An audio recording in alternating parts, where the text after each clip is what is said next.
So I posted this image and it got a few people reacting, and I'm going to show you guys how I did it. You have to take all your images with your camera in the same position. For this trick to work, your camera doesn't have to move, it has to be very steady.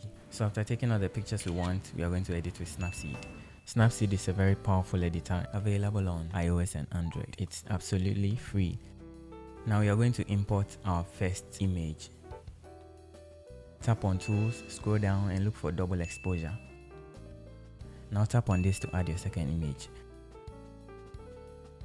See that the image is added, but it looks a little faint, so we are going to turn the opacity up to 100. Don't worry about the first image, it's still intact. Tap on this and go to View Edits. Here's where all the magic happens. Tap on double exposure and tap on the brush icon over there, and boom, you're a painter. Go ahead and paint your second image into the first one. Pinch to zoom in and out on tiny details. So now you see why your camera doesn't have to shake? Yes, to avoid things like this. But luckily the camera didn't shake too much, so I'm just going to paint over it just like that, and that's all. I forgot to mention this earlier, but when you're taking the pictures, make sure that you lock your focus and exposure settings so that the images can blend in very well. Right, so basically we are done with everything. The rest is just me playing around and tweaking settings and having fun.